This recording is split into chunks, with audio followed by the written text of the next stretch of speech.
بسم اللہ الرحمن الرحیم۔ السلام علیکم۔ اپنے چینل پر آپ کو ویلکم کہتے ہیں۔ روزانہ ایک نئی سچی کہانی سننے کے لیے اس چینل کو سبسکرائب کر لیجئے، کیونکہ نئی کہانیاں صرف سبسکرائبرز کو ہی ملیں گی۔ میں بلا کی حسین تھی، جیسے کوئی اپسرا ہو جو مجھے دیکھتا دل ہار بیٹھتا تھا۔ میرا حسن میری سب سے بڑی طاقت تھی اور مجھے اپنے حسن پر بے حد ناز تھا۔ ماما بابا کی لاڈلی تھی۔ ہم حیدرآباد میں رہتے تھے۔ ایک متوسط طبقے سے تعلق تھا۔ بچپن سے ہی لڑکوں کے ساتھ دوستی کرنے کا جنون کی حد تک شوق تھا۔ میں بے حد لڑکوں سے دوستی رکھنے کی شوقین تھی۔ میں نے کئی لڑکے دوست بنائے اور کئی لڑکے دوست بنا کے چھوڑ دیے۔ مجھے لڑکیوں سے زیادہ لڑکوں سے دوستی کرنے میں، ان کے ساتھ ساتھ رہنے میں مزہ آتا تھا۔ حالانکہ میرے ماں باپ اس کے سخت خلاف تھے، لیکن اکلوتے ہونے کی وجہ سے اپنے ماں باپ کی ایک نہ سنتی تھی اور ان کے لاڈ پیار میں بگڑ چکی تھی۔ سچ کہتے ہیں لوگ، اولاد کو ایک حد تک پیار دینا چاہیے۔ ماں باپ صوم و صلات کے پابند اور اچھے شریف لوگ تھے، لیکن میں ان کی شرافت کا ناجائز فائدہ اٹھاتی تھی۔ جو من میں آتا تھا بس وہی کر کے رہتی تھی۔ دوستی کے شوق نے میری زندگی میں جو زہر گھولا، اس کا اندازہ مجھے تب ہوا جب میں ایک ناجائز بچے کی ماں بن گئی۔ میرے ماں باپ یہ خبر سن کر سکتے میں آ گئے۔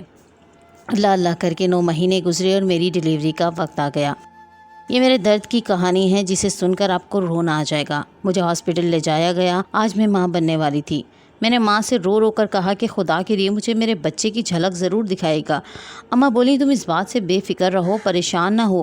میری ماں نے میرے سر پر ہاتھ رکھ کر دعا دی۔ تھوڑی دیر بعد اللہ تعالیٰ نے مجھے بیٹے جیسی نعمت سے نوازا۔ میں حد سے زیادہ تکلیف میں تھی کہ مجھے ہوش ہی نہیں آ رہا تھا۔ ہاں، میرا بچہ بہت زیادہ رو رہا تھا۔ میرا دل کر رہا تھا کہ نرس سے چھین کر اسے گلے سے لگا لوں، مگر میری ہمت نہیں ہوئی۔ میں بہت کمزوری محسوس کر رہی تھی۔ کئی گھنٹے سونے کے بعد جب میں جاگی تو میری ماں میرے پاس بیٹھی ہوئی تھی۔ میں نے ہوش میں آتے ہی اپنی ماں سے پوچھا، ماں میرا بچہ کہاں ہے؟ مجھے اس سے ملنا ہے، اسے لے کر آؤ۔ میں سمجھ رہی تھی کہ بچہ نرسری میں ہے۔ میرے بے حد اصرار پر کہ میرا بچہ نرسری سے لے کر آ جائیں، میری ماں بولی تمہارا بیٹا مرا ہوا پیدا ہوا تھا۔ یہ بات سنی تھی کہ میرے پورے جسم میں لرزہ طاری ہو گیا۔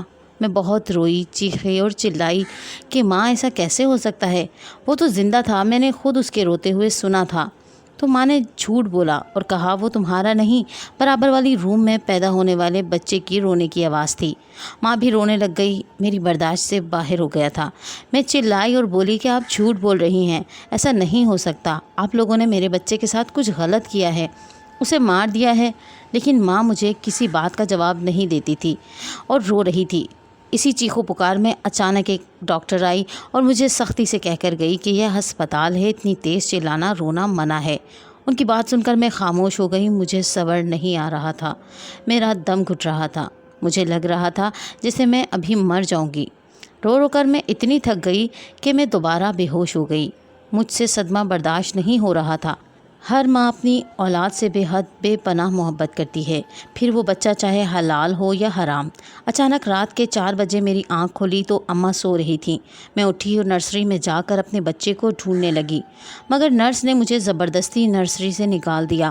میری حالت پاگلوں جیسی ہو گئی تھی۔ مجھے کچھ سمجھ نہیں آ رہا تھا کہ میں کیا کروں۔ میری یہ حالت دیکھ کر نرس نے مجھے نیند کا انجیکشن لگا کر سلا دیا۔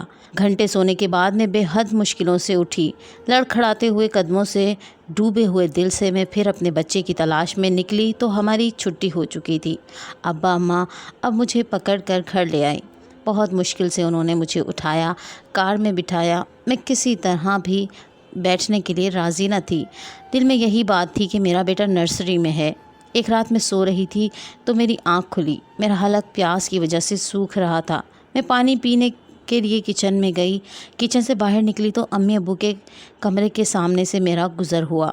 اماں ابا کی باتیں کرنے کی آواز آ رہی تھی۔ اماں زاروں قطار رو رہی تھی، کہہ رہی تھی کہ میں اپنے آپ کو اس گناہ کے لیے کبھی بھی معاف نہیں کروں گی، نہ ہی مجھے میرا رب معاف کرے گا۔ کیا ہو جاتا اگر ہم اس بچے کو اپنے پاس رکھ لیتے؟ ہمارے ویسے بھی کوئی بیٹا نہیں ہے۔ آپ کو بھی بیٹے کی خواہش تھی، مجھے بھی بیٹے کی خواہش تھی، صدف کو بھی بیٹے کی خواہش تھی، تینوں ہی کی خواہش پوری ہو جاتی۔ اماں کی باتیں سن کر میرے اوپر جیسے بجلی گر گئی۔ میری دنیا ویران ہو گئی۔ ابا نے اماں کو بے انتہا ذلیل کیا اور کہنے لگے کہ تمہیں اپنے دماغ کے علاج کی سخت ضرورت ہے۔ وہ ایک ناجائز بچہ تھا، ہم دنیا والوں کو کیا جواب دیتے۔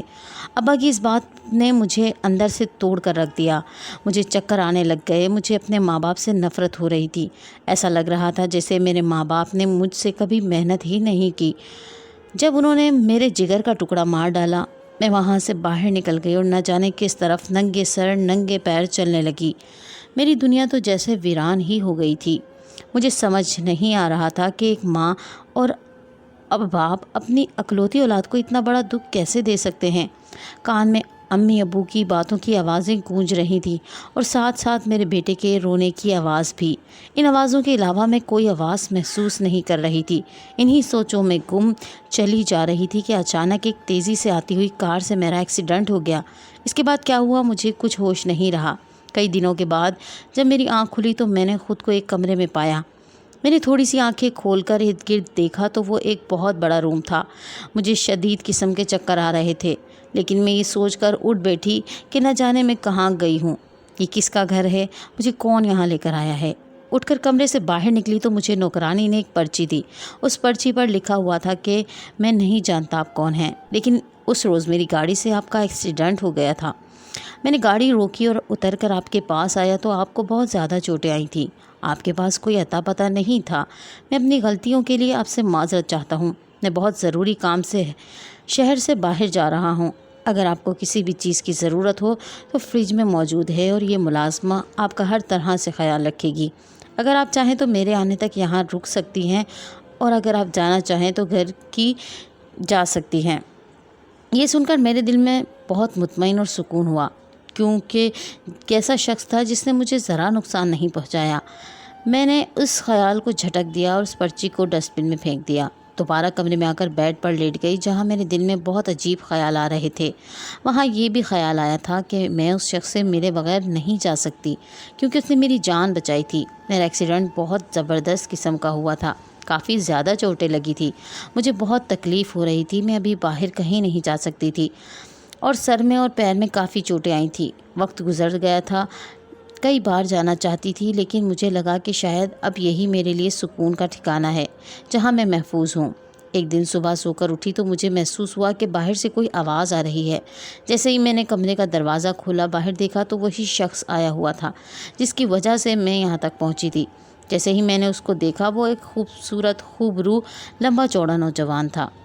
وہ تھا بڑی عمر کا، لیکن اس کی ڈریسنگ ایک نوجوان لڑکے جیسی تھی، بہت باروب شخصیت تھی۔ اس نے مجھے دیکھا تو دیکھتا ہی رہ گیا اور بولا آپ کی طبیعت کیسی ہے، اور بولا کہ مجھے لگا چلی جائیں گی۔ نہ جانے کیوں اس کی بات سنتے ہی میرے منہ سے نکل گیا کہ بھی نہیں ہے، میرے پاس کوئی چھت نہیں ہے، میرا کوئی اپنا نہیں ہے، میں کہاں جاؤں، اور میں شرم سے پانی پانی ہو گئی۔ ابھی وہ مسکرایا اور بولا میرا نام اشر ہے اور آپ اس گھر میں رہ سکتی ہیں کیونکہ میرا اکثر وقت دوسرے شہر میں گزرتا ہے۔ اس کی بات سن کر مجھے بہت تسلی ہوئی کیونکہ وہ مجھے کوئی دھوکے باز شخص نہیں لگ رہا تھا۔ میرے دل کا بوجھ ہلکا ہو گیا اس کی یہ بات سن کر، کیونکہ میں بے حد پریشان تھی کہ میں اس گھر سے نکل کر کہاں جاؤں گی۔ اب تو ماں باپ کی شکل دیکھنا بھی مجھے گوارا نہیں تھا۔ میں اس گھر میں رہنے لگی۔ اشر اگلے ہی روز وہاں سے چلا گیا، لیکن گھر پر نوکرانی سے کہا کہ میرا ہر طرح سے خیال رکھیں۔ نوکرانی میرا بہت اچھے سے خیال رکھتی تھی، سارا دن ہم دونوں ساتھ ہوتے تھے، مگر میرا دل میرے بچے کی جدائی میں ڈوب کر ہی رہتا تھا۔ مجھے کسی پل قرار نہ تھا، نہ دن کو نیند آتی تھی، نہ رات کو چین آتا تھا کہ اشر ہفتے میں ایک بار آتا تھا۔ ایک دن مجھے ایسا لگا جیسے اشر مجھے کچھ کہنا چاہتا ہے لیکن کہہ نہیں پا رہا، وہ موقع ڈھونڈ رہا تھا مجھ سے کچھ کہنے کی۔ اچانک ایک روز وہ میرے کمرے میں آیا، اسے میں اپنے کمرے میں آتا دیکھ کر حیران رہ گئی۔ اس نے کہا پریشان نہیں ہوں، میں بس ایک ضروری بات کرنے آیا ہوں۔ تب میں اس کے چہرے کی طرف حیرانی سے دیکھنے لگی کہ اس نے میرے سے کیا ضروری بات کرنی ہے۔ پھر وہ بولا میں تمہیں جس رات دیکھا تھا میں اس دن سے ہی تمہیں پسند کرنے لگا ہوں، مجھے تم سے عشق ہو گیا ہے اور تم سے شادی کرنا چاہتا ہوں، لیکن اس سے پہلے میں تمہیں بتانا چاہتا ہوں کہ شادی شدہ ہوں، میرا ایک بیٹا بھی ہے، میری بیوی کا کئی سال پہلے انتقال ہو گیا تھا۔ مجھے اس کی بات سن کر بے حد دکھ محسوس ہوا، اتنا اچھا انسان اور اتنی بڑی آزمائش۔ اشر کی آنکھوں میں آنسو آ گئے۔ میں اپنے ماضی کے بارے میں اسے بتاتے ہوئے ڈر رہی تھی کہ میرا ماضی تو ناقابل برداشت تھا، اس نے مجھ سے پوچھا کہ اگر میں آپ سے اس سلسلے میں بات کرنا چاہوں تو اس سے پہلے تم اپنے بارے میں مجھے سب کچھ بتا دو۔ میں نے بہت مشکل سے اپنے اندر ہمت اکٹھی کی اور لڑکھڑاتی ہوئی آواز سے بولی، میرا نام صدف ہے اور متوسط گھرانے سے تعلق رکھتی ہوں، لیکن میری بدقسمتی یہ ہے کہ مجھے لڑکوں سے دوستی کرنے کا بہت شوق تھا۔ اسی شوق میں ایک لڑکے سے دوستی اتنی زیادہ بڑھ گئی کہ وہ دوستی محبت میں تبدیل ہو گئی، اور وہ کب تبدیل ہوئی میں خود نہیں سمجھ سکی۔ ہم کئی گھنٹے فون پر باتیں کیا کرتے تھے اور پھر ایک دوسرے سے ملنے لگے، ایک دوسرے کو گفٹ دینے لگے، ملاقاتیں کرنے لگے۔ اس محبت میں ملاقاتوں کا سلسلہ اتنا بڑھ گیا کہ میں امید سے ہو گئی۔ میرے ماں باپ مجھ سے بہت خفا ہوتے تھے، مگر میں ان کو کسی خاطر میں نہ لاتی تھی۔ میں ان کی ایک نہ سنتی تھی۔ میں نے اس لڑکے کو بتایا کہ میں ماں بننے والی ہوں تو اس لڑکے نے مجھے چھوڑ دیا، حالانکہ وہ مجھ سے شادی کی باتیں کیا کرتا تھا، بڑے بڑے لمبے لمبے وعدے اور دعوے کرتا تھا وہ۔ لیکن جس دن اسے پتہ چلا کہ میں ماں بننے والی ہوں، بس وہی دن اس کی محبت کا آخری دن تھا۔ اس نے مجھ سے بہت ضد کی کہ میں اس بچے کو گرا دوں، مگر میں نے اس کو گرا دیا، اپنے دل سے، اپنی نظروں سے۔ جب میرے ماں باپ کو اس بات کا پتہ چلا تو انہوں نے مجھ پر بہت غصہ کیا، بہت برا بھلا کہا۔ پھر بڑی مشکلوں سے میں نے یہ دن گزارے اور خاموشی کے ساتھ اس بچے کو اپنی کوکھ میں پالتی رہی، اور پیدا ہوتے ہی امی ابو نے اس کو ختم کر دیا۔ اب میں تو نہ پیچھے جا سکتی ہوں، نہ ہی میرے پاس کوئی رہنے کا ٹھکانہ ہے، لیکن مجھے صرف اس بات کا دکھ ساری زندگی رہے گا کہ میں اپنے بیٹے کا منہ تک نہ دیکھ سکی۔ کتنی بد نصیب ہوں میں۔ میری بات کہنی تھی کہ اس کی آنکھوں میں اچانک پانی بھر گیا، کیا رونے لگا اور بولا، کیا تم نے بیٹے کو جنم دیا؟ میں نے کہا، ہاں بیٹے کو۔ اشر نے کہا کہ تم ٹینشن نہیں لو، میں تم سے شادی کروں گا اور ہم ایک خوشگوار زندگی گزاریں گے، ہم کو اللہ پھر سے بیٹے سے نواز دے گا۔ اس کی بات سن کر مجھے بہت خوشی ہوئی، ایسا لگا جیسے کسی نے ڈوبتے ہوئے کو سہارا دے دیا ہو۔ مجھے اس کی بات خوشی تھی کہ اس نے مجھے میری ماضی کے ساتھ ساری داستان سننے کے باوجود بھی قبول کیا تھا۔ اشر کی جگہ کوئی اور ہوتا تو مجھے ہرگز قبول نہ کرتا۔ میرے دل میں اشر کی عزت اور اہمیت بہت بلند ہو گئی۔ 4 دن بعد اشر مجھے شاپنگ پر لے گیا اور پھر ڈھیر ساری شاپنگ کروائی، نکاح کا سوٹ دلوایا اور پھر اگلے دن مولوی صاحب اور چند گواہوں کو بلا کر نکاح پڑھایا۔ میں اس کی بیوی بن چکی تھی اور مجھے اس اور پاکیزہ رشتے سے کوئی مسئلہ نہیں تھا۔ میں اس کی بیوی بن کر بے حد خوش تھی۔ شادی کی پہلی رات کو اپنے ہاتھوں سے میرے لیے لسی بنا کر لایا۔ اس کی محبت اور اس کا خیال رکھنا مجھے اس کا دیوانہ بنا رہا تھا۔ 2 دن بعد وہ مجھے چھوڑ کر دوسرے شہر چلا گیا۔ میرے پاس ہر وقت ملازمہ رہتی تھی، وہ میرا خیال رکھتی تھی، لیکن ایک بیوی کو ملازمہ سے کئی گنا زیادہ اپنے شوہر کی ضرورت اور طلب ہوتی ہے۔ وہ ہر ہفتے آتا اور میرے ساتھ ایسا پیار بھرا وقت گزارتا کہ میں بھولے نہ سماتی۔ بس مجھے ایک چیز جو بہت بری لگتی تھی کہ ملازمہ مجھے ہر رات لسی ضرور پلایا کرتی تھی۔ ایک دن اشر جب میرے لیے لسی بنا کر لایا تو میں نے اس سے پوچھا کہ لسی پینا ضروری ہے؟ تب اس نے بڑے پیار اور محبت سے بولا، میرے بال چہرے پر سے ہٹاتے ہوئے، ہاں ضروری ہے، تاکہ تم صحت مند اور مزید خوبصورت ہو جاؤ اور ہمارا بچہ بھی صحت مند پیدا ہو۔ اس کی بات سن کر میں بے حد پرسکون ہو گئی اور اس کی محبت پھولے نہ سماتی۔ وقت ایسے ہی گزرتا جا رہا تھا اور اللہ کی کرنی ایسی ہوئی کہ کچھ ہی دنوں میں امید سے ہو گئی۔ اشر ہمیشہ مجھ سے بیٹے کی خواہش کرتے تھے۔ ایک روز میں ان کے پاس بیٹھی تھی جب وہ بولے کہ ہمارا بیٹا بہت خوبصورت ہوگا، تو میں نے کہا کہ بیٹا ہی کیوں، بیٹی بھی تو ہو سکتی ہے، اور مجھے بیٹیاں بہت پسند ہیں۔ وہ مسکراتے ہوئے کہنے لگے، مجھے بیٹے زیادہ پسند ہیں، اس لیے میری دعا ہے کہ ہمارا بیٹا ہی ہو۔ ان کے اچھے موڈ کو دیکھتے ہوئے میں نے ان سے اپنے دل کی ایک بات اور کہہ ڈالی۔ میں نے ان سے کہا کہ میں اس گھر میں بہت زیادہ اکیلی اور پریشان سی رہتی ہوں، میں چاہتی ہوں کہ تم مجھے اپنے ساتھ لے جاؤ۔ پہلے تو وہ کچھ نہ بولے، پھر کافی دیر سوچنے کے بعد بولے، میں تمہیں اپنے ساتھ لے جاتا ہوں، لیکن وہاں پر تم کسی کو یہ نہیں بتاؤ گی کہ تم میری بیوی ہو۔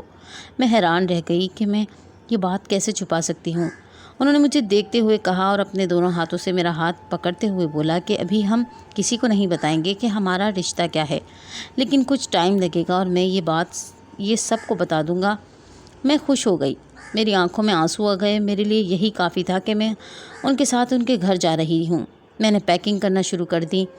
ایک لمبا سفر طے کرنے کے بعد آخرکار ہم ایک عالی شان بنگلے میں داخل ہوئے، جس کا دروازہ بہت ہی حسین تھا۔ اشر کا بنگلہ دیکھ کر مبہوت ہو گئی تھی۔ جیسے ہی ہم اندر جاتے جا رہے تھے میرے ہوش اڑتے جا رہے تھے۔ بنگلہ ایسا تھا جیسے کوئی محل ہو، کار کا دروازہ آگے بڑھ کر ڈرائیور نے کھولا۔ ڈرائیور ہمارا سامان اٹھا کر لے آیا۔ ہم دونوں بنگلے کے اندر داخل ہوئے۔ اندر کا منظر اور بھی حیرت انگیز تھا۔ یہ بنگلہ کسی بادشاہ کا لگ رہا تھا۔ اشر نے مجھے اپنے بیٹے اور ماں سے ملوایا۔ اس کی ماں نے مجھے سلام کیا اور سرسری سا حال احوال پوچھ کر اندر چلی گئیں۔ اس کا بیٹا تو دور سے ہی مجھ سے سلام کرتا، دوسری طرف منہ کر کے یوں چلا گیا جیسے وہ بہت غصے میں ہے۔ مجھے اس کے رویے سے بہت ہی مایوسی ہوئی اور اشر کا بیٹا تو مجھے اور بھی زیادہ مشکوک لگ رہا تھا کیونکہ اس کی عمر مجھ سے بڑی تھی۔ بیٹی کو دیکھ کر حیران اور پریشان ہو گئی کہ اس کا اتنا بڑا بیٹا کیسے ہو سکتا ہے۔ اشر مجھے وہاں سے کمرے میں لے آیا۔ وہ مجھے جس کمرے میں لے آیا تھا وہ بے حد حسین اور نئے فرنیچر سے سجایا گیا تھا۔ اشر نے اس گھر میں میری حیثیت اپنے دوست کی بیوی کے حوالے سے کروائی تھی، اس لیے ہم دونوں سب کے سامنے ایک ساتھ نہیں رہ سکتے تھے۔ اور ساتھ میں اس نے کہا کہ تم اپنے کمرے سے بلا وجہ باہر نہ نکلنا کیونکہ بنگلے میں کچھ اثرات ہیں جو تمہیں پریشان کر سکتے ہیں۔ مجھے ڈر محسوس ہوا۔ پہلی رات اشر کمرے میں نہیں تھا۔ میرا بہت دل گھبرا رہا تھا۔ میں نے ڈراؤنا خواب دیکھا تھا اور چیخ مار کر اٹھ گئی۔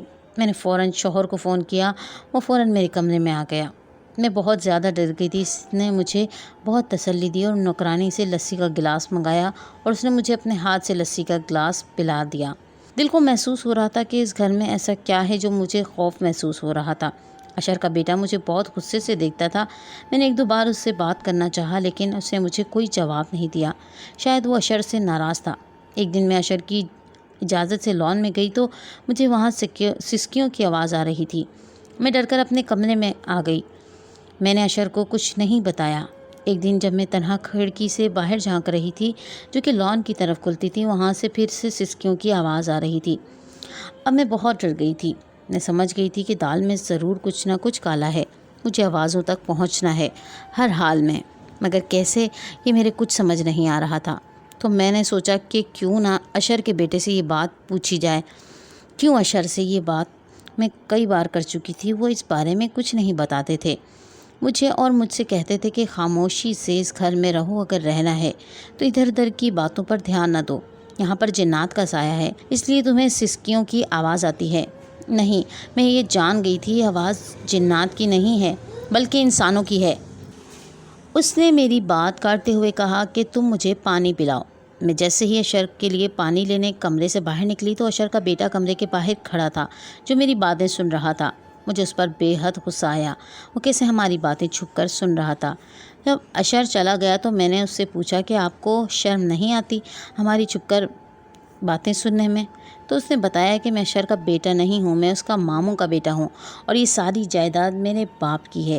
اشر نے دھوکے سے میرے ماں باپ کو ایک ایکسیڈنٹ میں مروا دیا اور خود میرے ماں باپ کی جائیداد پر قبضہ کر لیا۔ اب وہ چاہتا ہے کہ تم سے بیٹا پیدا ہو اور وہ اس جائیداد کا مالک بن جائے۔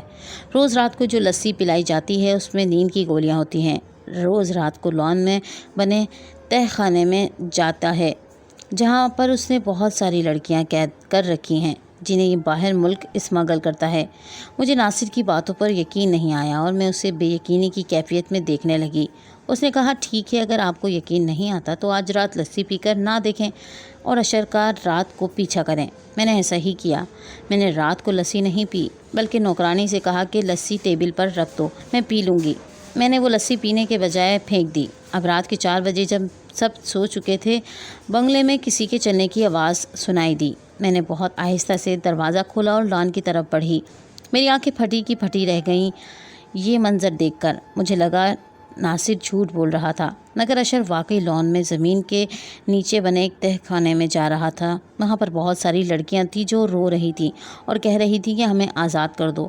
میرا دل تیزی سے دھڑک رہا تھا، میری روح فنا ہو رہی تھی یہ منظر دیکھ کر۔ میں چپ چاپ اپنے کمرے میں واپس لوٹ گئی۔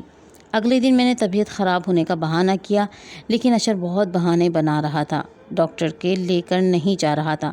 میں نے کہا کیوں نہیں لے کر جا رہے؟ تو کہنے لگے کہ تھوڑا سا صبر کر لو، میں لے جاؤں گا۔ اگلے دن میں نے حد سے زیادہ بیمار ہونے کا ناٹک کیا تو وہ مجھے ڈاکٹر کے لے گیا۔ ڈاکٹر کے جانے سے پہلے میں گھر سے ایک کاغذ پر ساری تحریر لکھ کر لے گئی تھی، گھر کا پتہ وغیرہ، اور وہ چھپ کر اشر سے ڈاکٹر کو دے دیا اور لکھ دیا کہ اس پتے پر پولیس کو بھیج دیں۔ ڈاکٹر نے ایسا ہی کیا۔ پولیس نے ہمارے گھر پر چھاپا مارا اور وہاں سے ساری لڑکیاں برآمد کر دیں۔ سب لڑکیوں نے اشر کے خلاف بیان دے دیا اور اشر کو پولیس پکڑ کر لے گئی۔ میں ایک بار پھر ہمیشہ کے لیے تنہا ہو گئی۔ اب میں دارالامان میں رہتی ہوں اور اپنے بیٹے کی بہت بہترین پرورش کر رہی ہوں۔ اب میرا مرد ذات پر سے اعتبار ہی اٹھ گیا۔